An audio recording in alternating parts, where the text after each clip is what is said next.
Magandang araw mga ka-mercenary, salamat po sa walang sawang pagsuporta kay Ghislaine. Shout out po sa iyo Count, Jam-Ari, Abarratige. Salamat po sa patuloy na pag-join at pagpapadala ng supply sa aking teritoryo. Salamat rin sa mga nagpapadala ng tulong sa pamamagitan ng pag-join at rejoin sa aking teritoryo. Shout out po sa inyo, Baron Jestoni, Lansanga. Shout out rin po sa iyo, Baron, Gok. Salamat rin po sa inyong lahat. Ang nakaraan, nakalapit na ang mga siege tower ng mga kalaban sa pader ng teritoryo ng ating bida. Buti na lamang naririto itong si Gillian na mabilis na winuwalis ang mga kalaban. Ganun rin ang mga Fenris Knights na pinupuksa rin ang mga papasok. Kaya lang nakita ni Harold ang tinak sa kanyang plano at iyon ay si Gillian, kaya inutusan na niya ang kanyang general para lang tapusin si Gillian. Ganun rin ang mga knights nito para patayin rin ang mga Fenris Knights. Kaya dito ay maghaharap na si Tatang Gillian at si Tanda Bakulaw. Pagpapatuloy, dito ay talagang nakapasok na ang mga kabalyero ng hukbo ni Harold, at inisa-isa na ng mga ito sa lakayin ang Fenris Knights, na hindi rin nagpapatalo sila Gordon. Ginagawa ng mga ito ang lahat ng paraan para lang tumagal ang laban at umabot ang ating bida. Sabi ng mga kalaban, ubusin ang mga sundalo ng Fenris. Hindi lamang iyon, dahil pinakilos na rin ni Harold ang hammering ram nila, ang bagay na pangwasak ng tarangkahan ng teritoryo ng ating bida. Talagang sabay-sabay na ang lahat ng uri ng paraan na ginagawa ni Harold na masakop lang niya ng mabilis ang teritoryo ni Ghislaine para lang wala itong abutan na buhay sa kanyang mga tauhan. Naging madyugo na talaga ng gusto ang labanang ito, parehas na magkaiba ang pinaglalaban, at wala ring balak magpatalo ang magkabilang kupunan. Sumisigaw ang tauhan ni Harold, bilasan ninyo, sakupin ang kanilang teritoryo. Sa itaas naman ng pader, dito ay makikita na nagtagpo na ang sandata ng dalawang matandang nilalang, ang espada ng general ni Harold, at ang malaking palakol na sandata naman ng commander ng hukbo ng ating bida na si Gillian. Nang dumulas ang pag-atake ng kalaban kay Gillian, nakakita ito ng pagkakataon para makaisa sa kanyang kalaban, at mula sa ibaba, bumubuelo ito ng isang malakas na pag-atake sa kanyang kalaban na nakatalikod ngayon. Kaya lang matanda na ang isang ito, marami na ring karanasan sa mga laban, kaya hindi bago sa kanya itong ginagawa ni Tatang Gillian. Alam rin nitong si Gillian na alam ng kalaban ang kanyang gagawin, kaya ang plano na lang nito ay ang ibuhos ng buong lakas ang pag-atake na kanyang gagawin ngayon. Ayun na nga, dalawang kamay ang ipinangwas-iwas ni Gillian sa pag-atakeng ito, kaya lang hindi niya napuruhan ang kalaban, dumulas lang uli ito sa sandata ng kanyang kalaban, na natangay si Gillian ng kanyang sandata na nasa likuran na niya ito ngayon. Dahil bukas na bukas ang katawan ni Gillian, agad na umatake ang kalaban nito, na ang kanyang kaliwang kamay ay nasa likuran nito, at mabuti na lang na mabilis na ailagad ni Gillian ang kanyang sandata sa likuran nito para hindi siya mapatay nitong kalaban. Matapos noon, agad uling hinailan ni Tatang Gillian ang kanyang malaking palakol at sabay atake nito ng ubod lakas sa kanyang katunggali, kaya lang hindi na naman ito tumama sa kalaban kundi sa espada lamang nito. Dito ay bahagyang napapangiti ang isang ito, iyon ay dahil ngayon na lang siya uli nakalaban ng isang nilalang na nagagawa siyang sabayan, na hindi rin niya magawang mapabagsak kaagad. At ayun na nga, naging mabilisan na ang palitan ng dalawang matandang ito. Pero ang mga galawan ay parang mga sabata, na parehas talagang walang gustong magpatalo sa dalawa. Nang makatsyempo ang kalaban, mabilis nitong tinarget ang leeg ni Gillian, kaya lang nakita rin kaagad ito ni Tatang, at panangtukod niya ang kanyang sandata habang sumusugod palapit sa kanyang kalaban ngayon. Nang magawa niyang may tukod ang sandata, isang malupitang sipa, full roundhouse kick ang ginawa nito, kaya lang, mala-gymnastic rin ang matandang kalaban nito.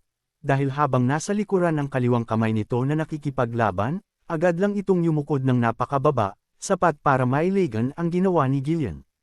Kaya lang ibahin mo itong si Tatang Gillian, kahit malaki ito, matanda na, kayang-kaya pa rin itong mag-acrobatic sa ere, dahil habang nasa itaas ito, mabilis niyang pinaikot ang kanyang katawan, para gumawa ng isang 360 degree na pag-atake gamit ang kanyang palakol. Ayun na nga, nagmistulang elesi itong si Tatang Gillian sa ere, kaya lang sa hangin lamang ito tumama. Nakaiwas ang leeg ng kanyang kalaban, dahil mabilis itong tumayo, nakitang-kita naman nito na bukas sa kanyang harapan ang buong katawan ni Gillian. Nang makita iyon ng isang ito, nagulat siya, natuwa, at napasabi, "Aba-aba, isang kakaibang galawan mula sa isang knight." Sabi nito na napabilib sa ginawa ni Gillian, dahil hindi pangkaraniwan ang mga galawan nito. Para talagang sumasayaw lang ang kalaban ni Gillian, dahil talagang nasa likuran lamang nito ang kanyang kaliwang kamay habang nakikipaglaban kay Tatang, natatagain na niya itong si Gillian paibaba. Ganun pa man, hindi madaling talunin itong si Gillian, dahil ginamit niya uling pananggala ang hawakan ng kanyang sandata, kaya hindi rin siya tinamaan ng ginawa ni Tanda na kanyang kalaban. Matapos noon, biglang winasiwas ni Gillian ang kanyang palakol sa kalaban, na pinangsanggarin ni Tanda ang kanyang espada, na nakapartida pa rin ang kaliwang kamay nito. Kaya lang isang hindi inaasahang pangyayari ang naganap, dahil nang hindi tumama ang pag-atake ni Tatang Gillian, nagawa naman siyang sugatan ni Tanda na kanyang kalaban.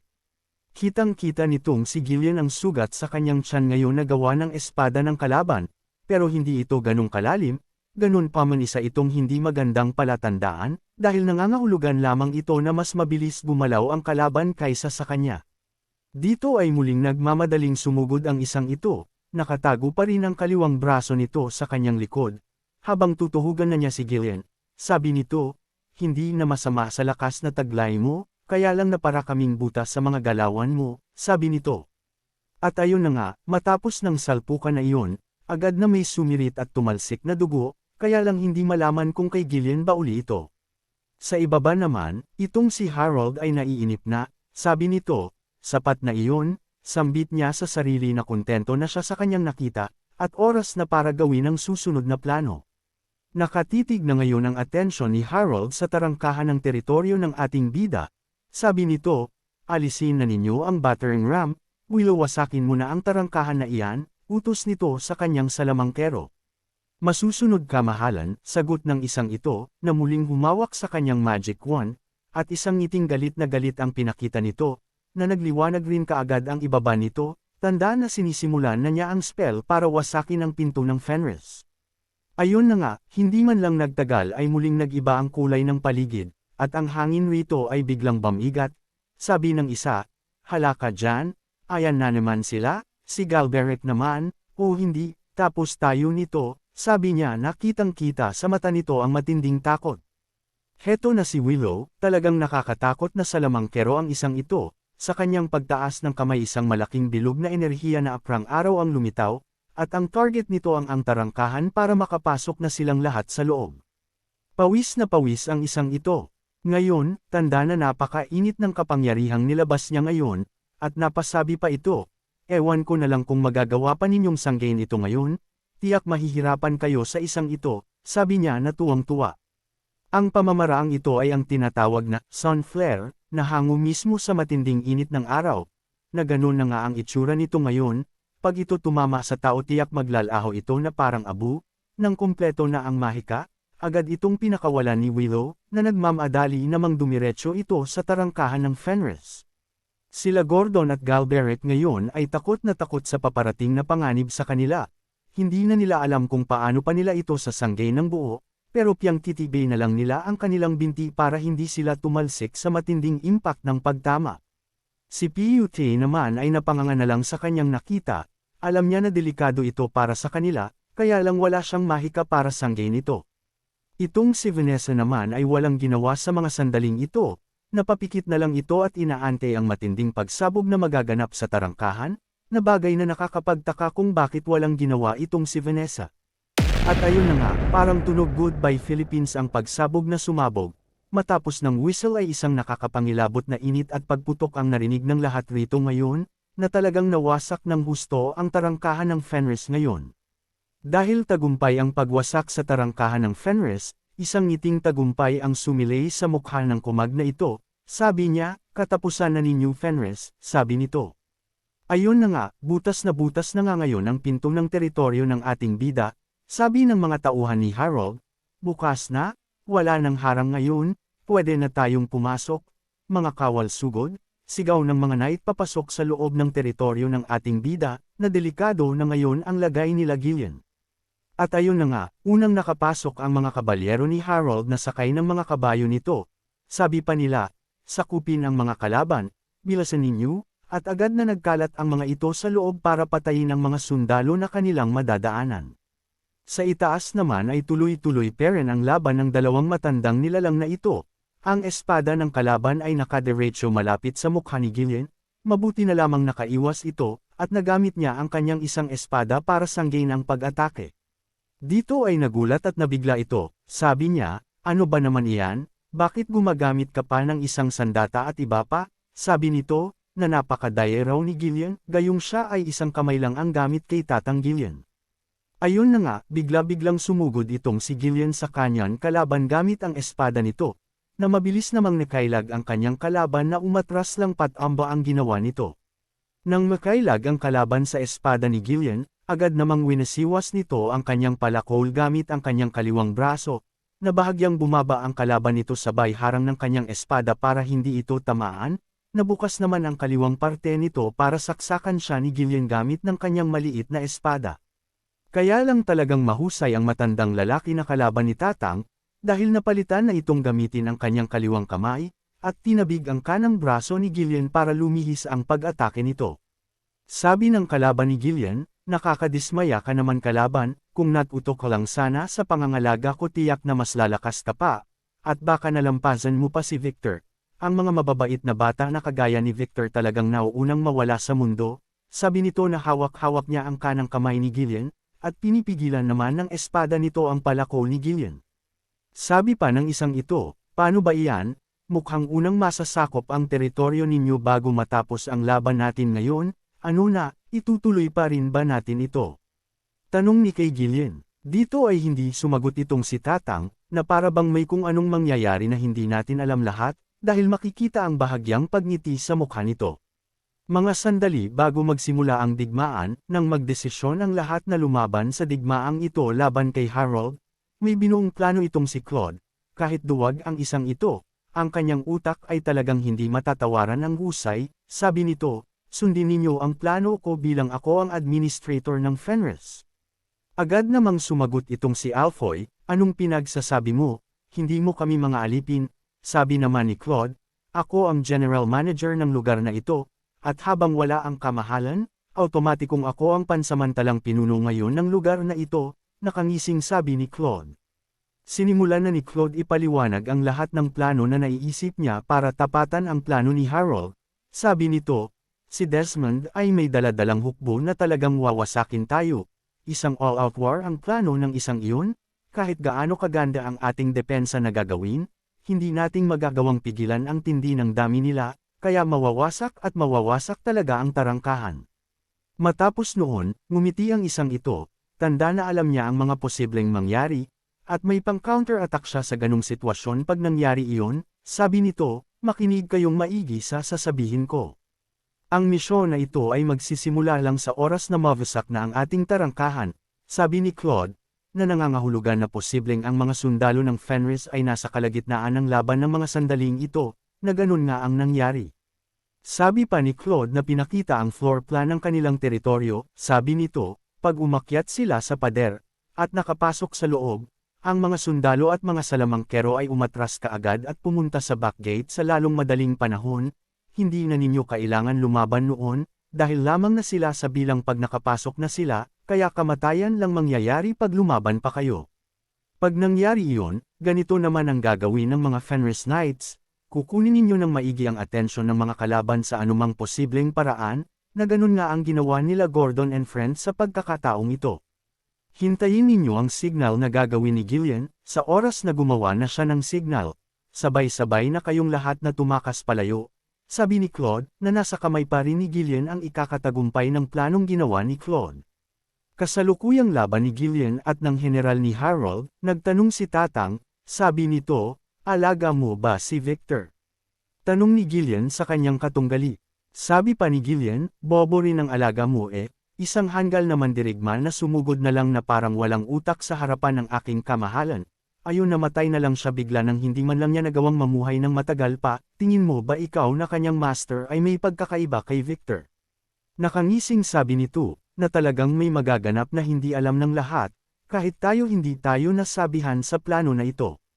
Dito naman ay agad na nag-init ang ulo ng isang ito, galit na galit, ako ang master ni Victor, at siya ang aking disipulo, walang hiya ka, iyang bunganga mo na puno ng gilajed, wawasakin kong lahat iyan, gigil na sabi nito, na nagliwanag bigla ang kanyang mata, tanda na seryoso na ito sa laban. Kaya lang bago magawa nito ang kanyang gagawin, agad siyang hinawakan ni Gillian sa bandang leeg ento ng ubod lakas at hinihila papalapit sa kanya na pumapalag naman ito. At ayun na nga, isang malupitang headbutt ang pinakawala ni Gillian, talagang mahirap basahin ang galawang nitong si Tatang, dahil ulo sa ulo ngayon ang labanan. Medyo madaya lang itong si Tatang dahil nakasuot ito ng helmet, at matibay ito dahil gawa ito ni Galberic, dahilan para agad pumutok ang noo nitong kanyang kalaban, at tumalsik ang dugo. Dahil doon, napabitaw ang kalaban kay Gillian, at napa-atras ng bongga sa pangyayaring iyon, na ikinabigla niya. Agad namang nagmadali itong si Gillian, kinuha nito ang bagay na ito na parang modern crossbow na gamit-gamit nila. Ngayon ay nakatutok ito sa kanyang kalaban, pagkakataon na ni Gillian para batasin ang katawan ng general sa kanyang harapan ngayon, na hindi kalayuan sa kanya. Walang hiya kang matandang mandiraya ka, kung ano-ano talagang kadayan ang pinaggagawa mo. Bakit ayaw mong lumaban ng patas? Kahit anong gawin mo matatalo na kayo rito. Sabi niya na napahawak na lang ito sa kanyang ulo na masakit pa rin hanggang sa ngayon. Dito naman ay agad na ikinabig ni Gillian ang sandatang ito na kanyang hawak-hawak, dalawang kamay ang gamit niya ngayon, na kargado na rin ng palaso ito para tirahin ang kanyang target. Kaya lang medyo kakaiba ang ginawa ni Tatang, imbis na ang kalaban nito ang kanyang tirahin, ang bell sa kabilang gusali ang tinira nito, tanda na mas mahalaga sa kanya ang plano na ginawa ni Claude, kaysa sa kanyang tagumpay sa kanyang kalaban. Ayun na nga, kahit matanda na si Tatang malinaw pa rin ang mata nito, tinamaan niya ang kampana, na agad nagbiting-ting ng napakalakas, isang palatandaan ng signal na mula kay Gillian na kailangan ng gawin ang plano. Agad narinig ito ng mga Fenris Knights, alam nila ang ibig sabihin nito, sabi ni Gordon, ang signal, sambit nito, na kailangan na nilang kumilos at tumakas kaagad. Ang isang ito naman ay napapaisip sa ginawa ni Gillian, bakit hindi siya tinira nito, at bakit ang kampana ang tinarget ng kanyang kalaban, hindi niya lubos maunawaan ang mga nangyayari ngayon. Itong si Tatang Gillian naman ay nakatayo lang sa mga sandaling ito, nakatingin sa kanyang kalaban, hindi na sumugod, na ang ibig sabihin ay tatakas na nga talaga ito upang gawin ang plano ni Claude. Ayun na nga, ganun na nga ang ginawa nito, agad na itong lumundag palayo sa lugar na ito, na madaling-madali, na para bang may magaganap na kung ano na dapat ay hindi sila maabutan ng kung ano man iyon, na itong kalaban naman ay napatanga na lang sa ginawa ni Gillian. Dito ay nadismaya ng husto ang isang ito, sabi niya, duwag, nakakahiya ka, tatakbo ka palayo mula sa iyong kalaban, hindi ka karapat-dapat na tawaging isang knight, sabi nito, nadangal ng isang knight ang mahalaga sa isip nito. Kaya lang biglang may kung anong bagay ang pumasok sa kanyang isipan, isang bagay na nagbigay ng takot sa kanya, pakiramdam niya ngayon may plano na gagawin ang Fenris na hindi nila alam. Agad nitong ibinaling ang kanyang panangin sa paligid, nagsuri sa kung anong ganap ngayon sa paligid. Matapos tignan ng kabilang banda, lumingon rin ito sa kabila para tiyakin ang estado ng labanan. Kaya lang, nang mainggan nila ang paligid, wala na siyang nakitang mga tauhan ng Fenris, wala na ang mga Fenris Knights, ang mga sundalo na may hawak sa mga pana wala na rin, ni sa Fenris wala na ngayon, tanging sila na lang na mga sundalo ni Harold ang naririto ngayon. Agad nagbigay ulat ang isa sa mga knight nito, sabi nito, Kapitan, ang mga kalaban ng sundalo ng Fenris ay bigla na lang tumakas habang nasa kalagitnaan ng laban, ano pong gagawin natin, susundan po ba natin sila, tanong pa ng isa. Dito ay nakatingin Perrin sa ibaba at sa kawalan ng isang ito, sabi niya, sandali lang, pakiramdam ko may mali rito, sabi niya sa mga kasama, na talagang masama ang kutob niya ngayon. Unti-unting inaanalisa ng general ang naganap na labanan, sabi nito kahit raw kitang-kita ng talo ang Fenris sa digmaang ito. Sa umpisa ng laban, pumupuso pa rin daw sila na dumipensa sa pag-atake nila, kaya lang nang mabasag raw ang tarangkahan, nakakapagtaka na lang raw na biglang sumuko at tumakas na ang mga ito nang ganun-ganun lang. Nang maisip niya ang mga bagay na iyon, biglang may kung anong nakakatakot na isip ang sumagi sa kanyang isipan ngayon, na para bang kinurayante siya nito. Ayun na nga, isang butil ng pawis ang tumulo mula sa kanyang ulo, at ang mga mata nito ay nagpakita ng matinding takot, mukhang nauunawaan na niya ang mangyayari ngayon, sabi nito, hindi maaari ito. Sa ibaba naman, ang mga normal na sundalo ni Harold ay nagmamadali ngayon na pumasok sa tarangkahan, dahil nga sa bukas na ito, ang isipan nila ay tagumpay na sila, kaya tuwang-tuwa ang mga ito, "Bilisan ninyo, hulihin sila," sigaw ng mga angas. Dito naman ay parang sadya na nagpakita sila Gillian kung saan sila tatakas, sabi ng mga sundalo ni Harold, "Tignan ninyo, ang mga taga-Fenris tumatakas sa back gate," sigaw ng mga ito na nagmamadali ngayong humabol kila Gillian na tumatakas. Si Gillian na lang ang nahuhuli ngayon, ang kanyang mga kasama ay nasa loob na. Sa oras na makapasok ito ano kayang kababalaghan ang gagawin ng Fenris. Hindi tumitigil si Gillian sa pagtakbo, talagang nagmamadali ito. Napatuloy rin siyang hinahabol ng mga kalaban ngayon, hindi na makita ang backsgate, dahil nakaharang ng gusto ang likuran nitong si Tatang Gillian. Ayun na nga, walang hiya, isang nakakapanindig balahibo ang plano na ginawa ni Claude, dahil nang makapasok si Gillian sa loob, naririto ang pinakamakapangyarihan na salamangkero na maitatala sa kasaysayan, si Vanessa, hawak ang kanyang staff, na nag-uumpisang magbago ang ihip ng hangin rito. Heto na ang isang sepresang pag-atake na ginawa ni Claude, mukhang mas matindi ito sa ginawa ni Willow.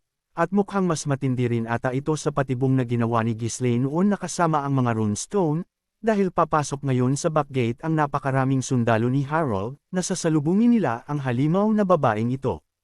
"Vanessa, ikaw na lang talaga ang pag-asa ngayon, naway magtagumpay ka sa iyong gagawin, tapusin ang kalaban.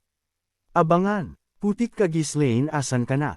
Kung nagustuhan po ninyo ang aking recap, huwag sana ninyong kalimutan ang mag-subscribe, mag-like o mag-comment, makakatulong po ito ng malaki sa paglago ng channel, at makapagbigay pa ng magagandang kwento. Salamat!